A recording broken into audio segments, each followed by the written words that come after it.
It was a simple mistake, really. Or maybe it was the first sign of something far more complicated. For eons, the vast empires of the galaxy had lived under a singular, universal truth. Unity was the foundation of survival. Every successful civilization had one thing in common. They were all connected by a hive mind. It was efficient, effective, and of course, the only way to truly run an empire. But then, humans showed up, and it became clear they had no hive mind. They were individuals. This shocking revelation sent ripples through the stars. And for the first time in centuries, the galaxy wondered if their system might actually be the flaw. Let's face it, the idea of a species running around with free will, independent thought, and conflicting opinions was just messy. Imagine the chaos, the uncertainty, every decision based on individual whims rather than a collective agreement. It's like a society built on trust, where everyone just assumes that everyone else knows what they're doing. How could anyone possibly function without synchronized thoughts guiding them? The first time anyone noticed humanity wasn't quite like the others, it was met with ridicule. They're too disorganized, they said, too unpredictable. And who could blame them? What empire worth its salt would allow such chaos? The very idea of disjointed minds, each human thinking for themselves, seemed, well, it seemed borderline revolutionary, maybe even disastrous. But as history would soon prove, there was a hidden genius in this mess. While every other species relied on perfect synchronization to survive, humanity had something else. A sort of beautiful disorder that, when faced with a crisis, became its greatest strength. It wasn't in the strength of their collective will, but in the power of their individuality. The very trait that others saw as weakness turned out to be the thing that made humans capable of doing the impossible. I'll admit, I wasn't one to believe in their potential either. I mean, seriously, who could have predicted that a species so erratic could bring about anything other than confusion? The first few encounters were awkward, to say the least. Imagine trying to negotiate with a species that doesn't even know what they want, let alone agree on it. What a mess. But here's the twist. As the galaxy's empires tried to plot and scheme with their hive minds and unified strategies, it was the humans, those beautifully chaotic individuals, that started to chip away at the perfect, polished facade of the galaxy's so-called order.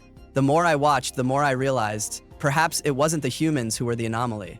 Maybe it was the rest of us, trying so desperately to be one thing when they were content to simply be who they were. And truth be told, it was beginning to look like that was enough. The galaxy is a vast place, and it's inhabited by a mind-boggling array of species, each with its own way of existing. The High Council of Intergalactic Societies had for a long time enjoyed a comfortable existence, a harmonious blend of mind-like species who understood the value of a single thought shared across millions of individuals. Theirs was a world built on perfect synchronization. Every action was calculated, every decision deliberate, their participation deliberate. Empires rose and fell, but their downfall wasn't due to lack of unity. It was always the unforeseen anomaly, the stray thought, the one individual whose mind just didn't sync up. The system, the very foundation of their reality, was so intricately woven that even the slightest rift in thought could lead to an imbalance. They were perfectly imperfect in their imperfections, but they managed. Now, imagine trying to explain this to a species that not only didn't believe in a collective mind, but celebrated individual thought. This was the crux of the problem with humanity.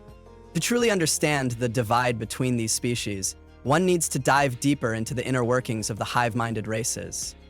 Take the Denarthians, for example. Their species was built around the concept of unity. The mind of every Denarthian was connected. Think of it as a cosmic web, where each thread represented an individual, but all threads were linked to a central core. Decisions, emotions, even thoughts were shared. There were no arguments, no disagreements. Everything was a consensus. The Denarthians had perfected the art of collective will. But the beauty of unity often hides an insidious flaw. Individuality was not only discouraged, it was outright eliminated. To go against the flow was considered dangerous, subversive even. The hive was sacred, and to break it was unthinkable. Said Sigmund. Contrast that with humans. Individuals through and through. They had no central mind, no guiding force other than their own whims, desires, and yes, flaws. To the Denarthians, this was the ultimate travesty. How could a species function without the guiding hand of a collective intelligence? What did their minds even look like? Surely without cohesion, they were doomed to chaos and conflict. And yet, humans thrived. How much do you think humans thrived? Travis could including. We should thrive. At first glance, the differences were stark. The Denarthians spoke in perfect, harmonious unison. Their actions were fluid, purposeful. Even their language, a melodic hum of synchronized tones, was designed to create immediate understanding and agreement. Humans, by contrast, stumbled through conversations, interrupted each other, and their languages were a labyrinth of misunderstandings. Their physical appearance was just as perplexing. While the Denarthians had streamlined, efficient bodies designed for cooperation, nimble and graceful, with elongated limbs, humans were, well, a bit of a mess. They were short, awkward creatures, varying in size, shape, and color. To the Denarthians, this diversity was a flaw, something that made humans untrustworthy. They couldn't possibly function as a unified species when every human was so drastically different from the next. But then, a strange thing began to happen. Despite the contradictions, the imperfections, and the seemingly ridiculous nature of their independence, humans displayed something that the Denarthians had never seen before, a sort of remarkable resilience. They didn't need to be synchronized to survive. They didn't need to agree on every decision or thought. And yet, when the chips were down, they came together in ways no one had anticipated. And finally, when the chips were down, they came together in ways no one had anticipated.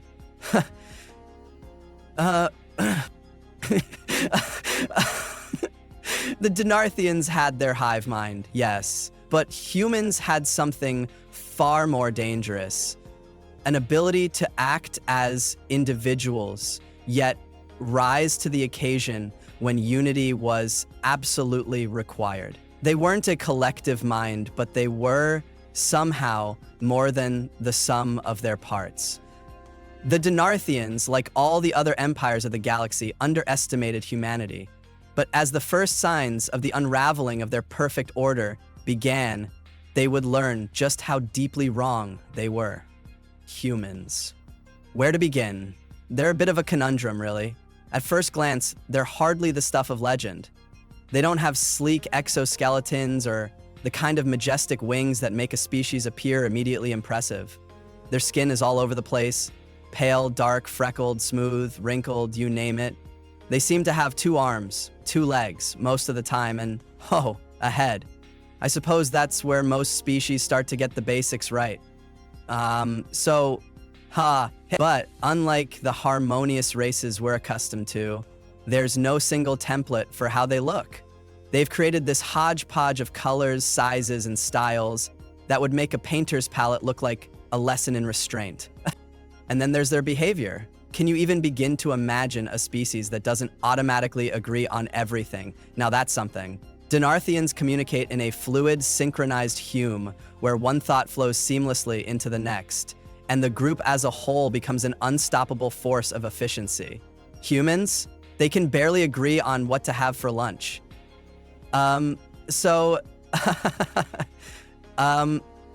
would think that this would be a recipe for disaster, and for the longest time I believed it was. But the more I observed them, the more I realized it wasn't just chaos, it was controlled chaos. There's this fascinating thing they do, something we still can't quite grasp called opinions. They all have them. And not just any opinions, mind you, but incredibly strong opinions, which they will happily share in a way that often borders on, let's say disruptive. A human will argue with someone on something as trivial as the best way to toast bread, and then 2 hours later collaborate with the same person on something as complex as building a spaceship, and then 2 hours later collaborate with the same person on something as complex as building a spaceship. Their minds don't require consensus. In fact, they seem to thrive on disagreement. But here's the kicker. They somehow manage to get things done. There's no collective wisdom, no hive-driven epiphany.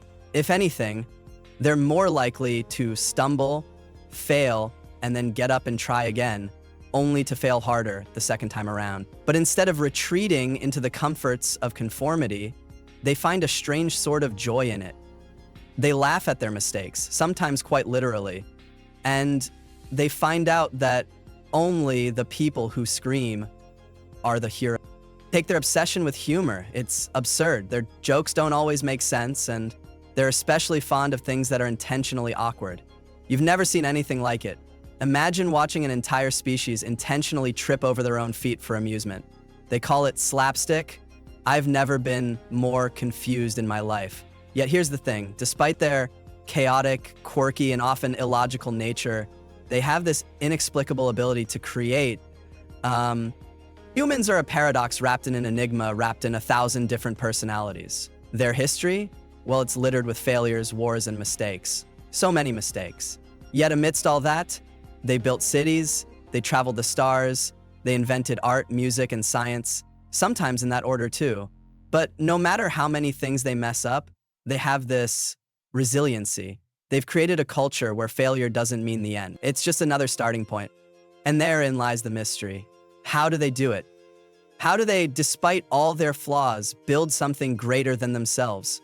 For all the chaos and disarray, they might just be the galaxy's best-kept secret.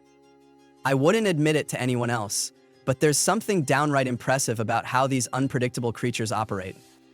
They don't have a hive mind, and yet they manage to pull off miracles. Perhaps there's more to humanity than meets the eye. It seems the longer I observe, the more I begin to see it. It wasn't long before the cracks in the system began to show. Or perhaps I should say, the cracks in my perception of the system. It all started innocently enough, with something that I'd assumed would be a simple, diplomatic gathering between our species. Nothing too complicated, right? After all, humans weren't exactly known for their cohesive unity, and they certainly didn't have the ability to coordinate their actions the way we did. We had unity of purpose, a common direction. If one of us decided to build a monument, the entire species would chip in and finish it in record time. It was efficiency at its finest. No distractions, no arguments, just pure, unadulterated focus. Humans, on the other hand, had a tendency to, well, meander. In every meeting, some would passionately debate whether it was ethically acceptable to build a monument in the first place. Others would argue over the color of the monument's stone. One would suggest it should be freestanding. Another would say, no, let's make it interactive. They didn't so much as agree as they stumbled forward, compromising and fighting their way through the process. The idea of a singular, united effort was almost laughable. I had been naive to think that they could bring anything even remotely close to the cohesion we had. At the first official gathering, our species exchanged pleasantries, shared technology, and spoke of a united front. But underneath the formality, I could already feel the tension rising. We were poised to sign an agreement to share resources. An agreement that, on paper, seemed like it would be beneficial for everyone. What I hadn't accounted for was the humans' uncanny ability to complicate even the simplest things. And once again, the first sign came when a human representative, one I would later identify as a negotiator, stood up and immediately questioned the terms of the agreement. Not a clarification, mind you, but a direct challenge to the entire structure of the agreement. Isn't this a bit one-sided, they asked? Their voice wasn't loud, but there was an edge to it that made everyone at the table pause. It wasn't that they were wrong, it was the audacity with which they posed the question. It was a simple resource exchange, one that would have been handled with a firm handshake on any other world, but here, a human had raised a question. More than that, they'd questioned the principle of the deal. That wasn't all. After a few minutes of discussions, I found myself watching a different human. One who, for the sake of simplicity, I'll call the pragmatist. This one didn't argue as much, but instead proposed a series of countermeasures, which, on the surface, seemed like nothing but logistical overthinking. What if, they said, we adjust the resource allocation based on real-time consumption rates, not fixed numbers? I couldn't help but stare. The room fell silent and everyone turned to consider the suggestion. It was, in essence, an admission that humans didn't like to deal with static, predetermined solutions. They preferred adaptability, fluidity. In the middle of what should have been a straightforward negotiation, they were introducing variables into the equation that nobody had asked for. I had thought it was a simple exchange of goods. Easy, but the humans were seeing complexity where I had seen simplicity. The real twist came when it wasn't just the humans' ideas that threw us off. It was their attitude. Here we were, assuming that our superior intelligence and synchronized societal structures would make us the ones to lead in the discussions. And yet, there was something in the way the humans interacted that made us question our assumptions. It wasn't just their questions, it was the sheer persistence behind them, the constant willingness to poke, prod, and question every established rule they encountered, as though their role wasn't to be led but to lead themselves, an idea so foreign to us that it took me some time to truly grasp its weight. They were pushing against us, pushing against centuries of tradition, and yet they were doing it with a kind of purpose that felt calculated? What? In the middle of this chaos, I found myself battling an unexpected feeling: respect. These humans were relentless, yes, but they were also adaptable. They didn't back down from challenges. They found a way to reshape them, bend them to their will.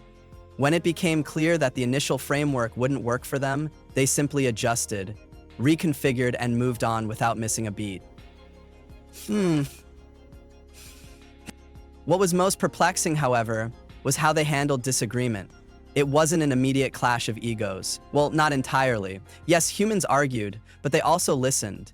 At least, enough to form new ideas, based on their varied perspectives. They weren't just making demands or compromising for the sake of harmony.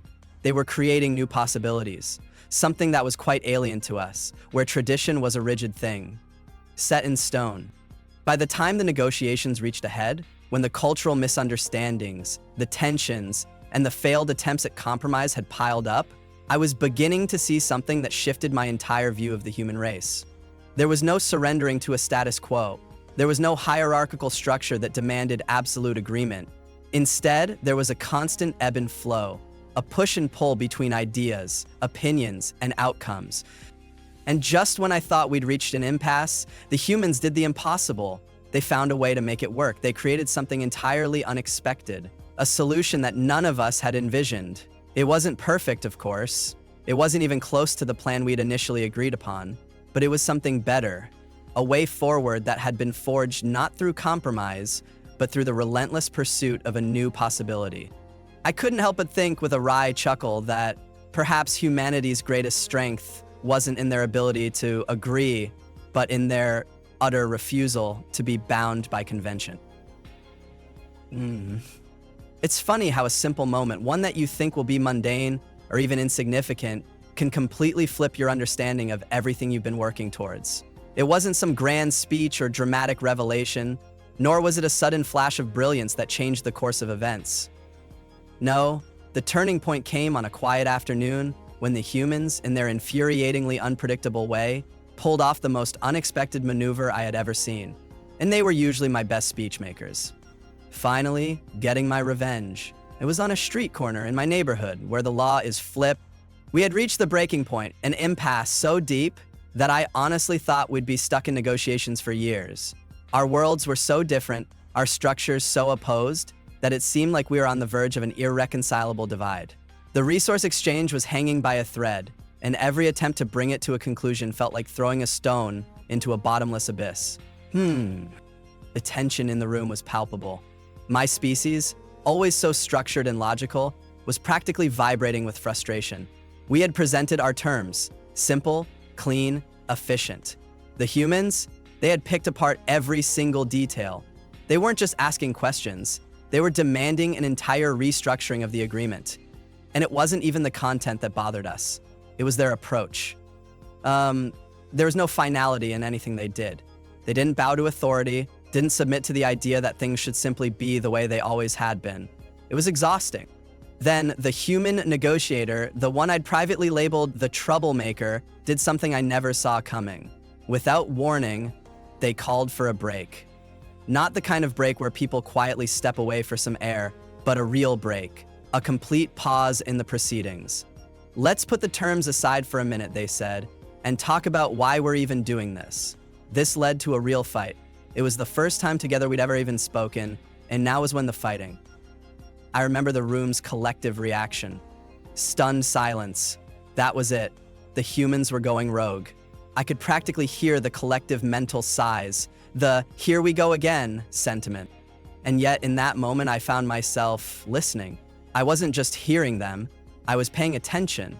There was no grand revelation at first, just an honest, almost disarming reflection on what had brought us to this point.